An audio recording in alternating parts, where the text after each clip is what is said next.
한국과학 기술을 해서온 이승엽이고요. 아까 말씀드렸듯이 제가 메인 프레젠테이터고 나머지 분들 요시미 교수님이랑 작가 선생님이랑 그리고 김도일 교수님의 지도를 하고 있습니다. 제가 오늘 말씀드릴 내용은 바이오인포메틱스의 한 분야로서 컴퓨테이셔널 바이올로지의 일환으로 이루어지고 있는 스몰 글로블라 프로테인에 대한 폴링 특성을 보는 것입니다. 이 특성을 보는 방법은 몰레큘러 시뮬레이션을 통해 가지고 이퀴블런트 샘플링이랑 그것을 통한 스트럭처 어널리시스에 대해서 말씀을 드리겠습니다. 많은 분들이 다 이건 알고 있다시피 시퀀스랑 프로테인 스트럭처랑은 상당히 밀접한 관련이 있습니다. 물론 우리는 모르겠지만 시퀀스는 DNA 트랜스크립션이랑 RNA 트랜스레이션으로부터 만들어지는데 이런 시퀀스 인포메이션에 대해서는 많은 연구자들이 연구를 하고 있고 또 많은 실험적 테크닉과 그리고 그런 다른 개발되는 컴퓨테이셔널 메소드가 많이 발전해가지고 많은 연구가 이루어졌습니다. 그래서 시퀀스 스타디에 관해서는 상당히 많은 진전을 이루어가지고 웬만한 프로테인들에 대한 시퀀스의 배열을 잔뜩 다 읽어내고 많은 데이터베이스화를 하고 있습니다. 근데 여기서 이제 그 다음의 단계로서는 저희가 시퀀스에 대해서 알게 됐는데 이게 글라이신, 이소로이신, 발린 이런 식으로의 배열이 있는데 이놈이 이런 식의 첫 번째 형태를 가지고 있는 프로테인이 될 건지 아니면 헬릭스가 3개를 가지고 있는 이런 1PRB 같은 이런 프로테인의 알고리 반응이 동행이 될 건지 아니면 이런 프로테인 L이 될 건지 이런 거에 대한 정보가 없습니다. 그래서 우리에게 많은 사람들이 연구가 시작하게 된 게 시퀀스만을 가지고 이렇게 그 프로테인이 어떻게 자기들이 아주 독특한 3차 구조를 나타내는 데 대한 연구를 시작하게 되었습니다. 그럼 프로테인 폴링이란 무엇이냐면은 아까도 바로 앞전에 말씀드렸듯이 시퀀스 정보로부터 유전 정보로부터 독특한 그 3차 구조를 가지게 되는데 이런 3차 구조를 가지고 해가지고 프로테인은 각각의 독특한 펑셔널리티를 나타내게 되는 것입니다. 그런데 많은 사람들이 연구를 해오고 있지만 폴딩 현상을 설명하는 데는 아주 일반적인 룰이 없습니다. 그리고 이 룰이 없는 이유는 프로테인 자체는 20개의 서로 다른 아미노액시드로 이루어져 있는데 이 아미노액시드의 체인 랭스, 즉 프로테인의 길이가 각각 다 틀립니다. 그렇기 때문에 수만 개가 될 수도 있고 짧게는 수백 개가 될 수도 있습니다. 그래서 프로테인 몰레큘레 자체는 그 안에 존재하는 인터랙션을 해석하기가 정말 힘이 들고 불가능하다고 하는 사람들까지 있고요. 그리고 아미노액시드의 수가 점점 늘어날수록 해석해야 되는 인터랙션들이 수가 너무 늘어나기 때문에 분석하기 정말 어렵습니다.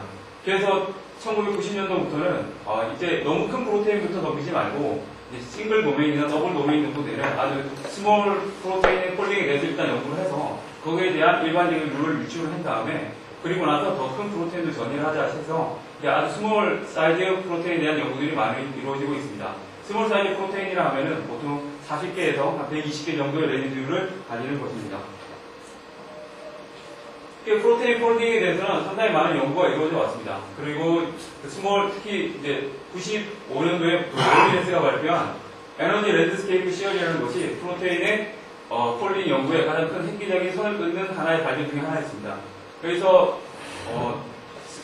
스몰 도메인의 프로테인은 프로테인 데이터뱅크에 물론 더 큰 라지 스케일도 있지만 현재로서는 2473개의 프로테인이 등록이 되어 있습니다. 그럼 에너지 랜드스케이프 시어리는 무엇인가? 왼쪽에 보이는 그림같이 프로테인이 위쪽의 상태, 즉 엔트로피, 가로가 엔트로피고 세로가 프로테인이 가지고 있는 에너지 스테이트를 나타내는 것입니다. 월리네스가 이론적인 실험과 이론적인 연구와 실험을 병행해서 발표된 결과로서는 프로테인이 랜덤 스테이트, 즉 엔트로피가 상당히 높을 때는 그 프로테인이 아주 랜덤한 스테이트가 가지고 왜냐하면 자기 자체가 움직이려면 엔트로피가 높기 때문에 많은 구조를 가지면서 변화를 합니다.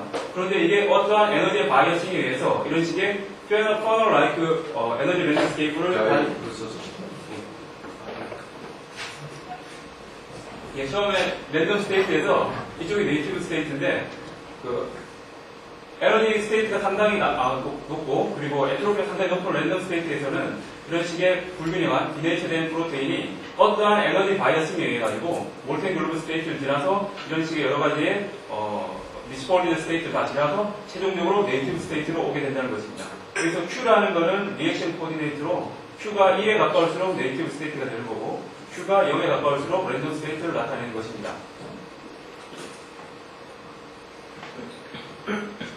그래서 월리네스의 발견을 위해 가지고 그럼 프로테인 폴링에는 어떤 바이어싱이 있구나. 그럼 바이어싱이 어떤 것이 있을까에 대해서 연구를 하다가 이제 사람들이 발견하게 된 것이 네이티브 인터랙션, 다른 말로 하면 도어 라이트 인터랙션이라고 하는 것입니다. 이것 자체는 프로테인은 바이어싱을 가지고 폴딩을 하게 되는데 그 폴딩하는 그 힘 자체가 네이티브 스테이트 토폴로지에 존재하고 있는 인터랙션들에 대해서 인터랙션이 가장 큰 역할을 하고 있다는 것입니다. 이 말은 무슨 말이냐면은 여기서 이그램플로 드러났던 SH3 도메인 프로테인 같은 경우 알파 스펙트이나 사크나 핀 SH3 같은 경우에는 시퀀스 자체가 상당히 틀립니다.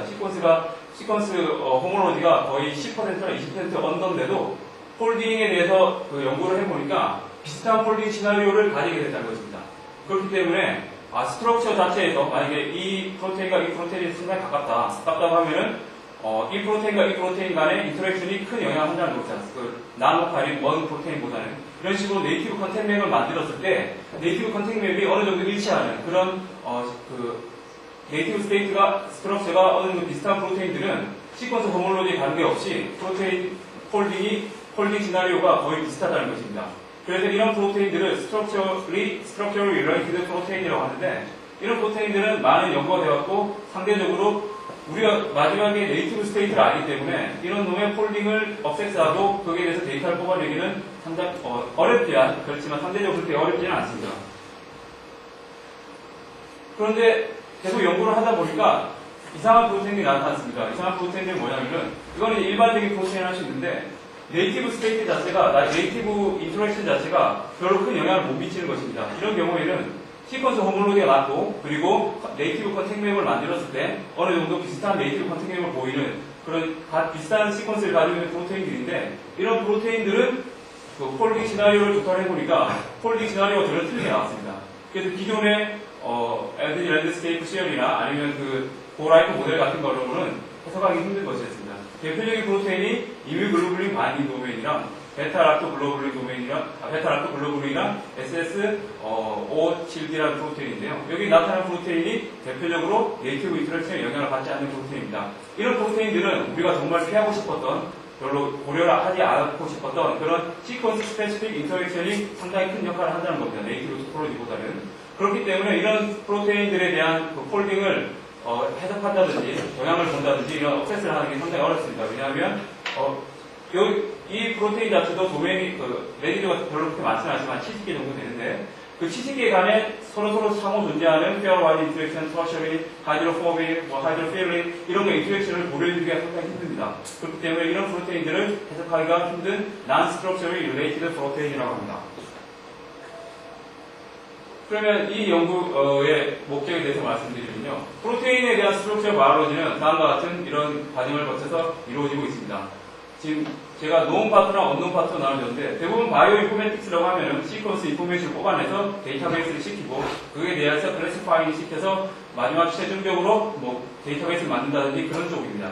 그쪽으로 연구는 상당히 많이 되어왔고 그런 식으로 해서 수많은 저희가 억세스하기도 너무나 모자랄 만큼 많은 인포메이션 데이터베이스들이 구축되고 있습니다. 그에 비해서 이 인포메이션 데이터베이스를 이용해서 이 프로테인이 어떤 식으로 거동을 할 건지 아니면 이 프로테인의 시퀀스를 가지고 프로테인의 그 스트럭처럴 프로덕션을 하는 방법 그리고 프로테인 디자인하는 이런 실제적인 바이오 몰레큘러 어플리케이션 쪽은 상당히 지금 발전이 이쪽에 비해서는 상당히 느립니다. 그래서 이쪽을 언노운 파트라고 했는데요. 이 파트는 크게 두 가지 방법이 상호 보완적으로 이루어지고 있습니다. 첫 번째는 엑스페리멘털 워크고요. 두 번째는 컴퓨테이셔널 워크입니다. 엑스페리멘털 워크의 대표적인 방법으로는 프로테인의 투 스테이트 트랜지션 프로테인에 대한 트랜지션 스테이트의 스트럭처를 분석하는 파이베르 어널리시스나 아니면 HD 익스체인지 메소드 같은 이런 방법들을 가지고 프로테인 스트럭처 어널리시스, 특히 트랜지션 스테이트에서의 어널리시스를 하고 있고요.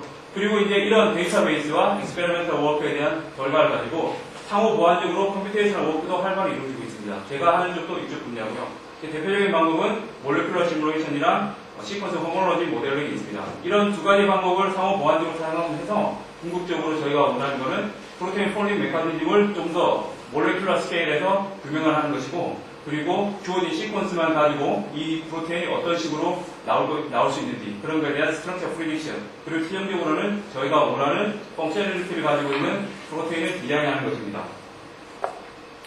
그래서 몰레큘러 시뮬레이션은 크게 세 가지 파트로 이루어져 있습니다. 첫 번째로는 바이오케미칼적인 나레지가 많이 필요하고 이거에 대한 나레지를 이용해서 자기가 데이터를 뽑아내서 그거에 대한 데이터베이스 자기가 가공을 해야 되기 때문에 바이오 케미칼적인 나놀리지가 필요하고 그리고 프로테인 데이터베이스 즉 시퀀스나 스트럭처럴 데이터베이스가 필요합니다. 그리고 가장 중요한 그러니까 바이오인포메틱스에서 가장 중요한 것은 컴퓨테이셔널 파워입니다. 왜냐하면 지금 기법이나 아니면 연구 같은 경우는 좀 더 하이로 올라갈 수 있지만 컴퓨터 자체의 파워가 모자라기 때문에 저희가 만약에 뭐 몇만 개 되는 만약에 레지듀가 뭐 5,000개 정도만 되는 걸 돌리려고 해도 얼추 뭐 한 번 트라젝토리 보는데 거의 뭐 한 50년 이상. 그리고 사이언스에 가장 먼저 몰레큘러 시뮬레이션을 리포팅했던 그 사람들이 원 트라젝토리를 보는데 미국에서 가장 좋은, 그 당시 95년도에 가장 좋았던 슈퍼컴퓨터를 5대를 패러럴라이제이션 했어도 한 트라젝토리만 보는데 5달이 걸렸습니다. 그래서 그 사람들이 이걸 사이언스에 리포팅을 했는데요.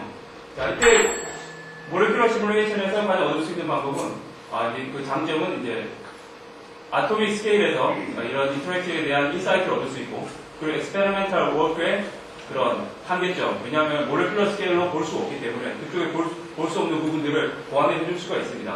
그리고 컴퓨테이셔널과 엑스페리멘탈 메소드올로지에 대한 새로운 패러다임을 줄 수 있고 최종적으로 아까 많은 분야의 어플리케이션을 할 수 있다는 것입니다. 그래서 제가 타겟으로 잡은 프로테인은 이밀글루린 바인딩 도메인과 프로테인 G라는 것입니다. 이 프로테인도 시퀀스 스페시픽 인터랙션이 가장 큰 영향을 미치는 그 가장 중요한 역할을 하는 프로테인입니다. 이 프로테인은 56개의 레지듀로 구성이 되어 있고 그리고 이렇게 보시는 바와 같이 중간에 알파 헬릭스가 있고 사이드 파트에 이 사이드 파트에 하나의 N터미널 베타 헤어핀과 N터미널 베타 헤어핀과 C터미널 베타 헤어핀이 구성이 되어 있습니다. 그리고 이 프로테인이 가장 중요한 펀더멘탈 스터디에 제가 이용하게 된 이유는 프로릴 레지듀 자체가 없고 그리고 설파이드 본드가 없기 때문에 순수한 시퀀스 이펙트만 받을 것이라고 예상했기 때문에 이 프로테인을 사용했고 다른 사람들도 이 프로테인을 가지고 연구를 하고 있습니다.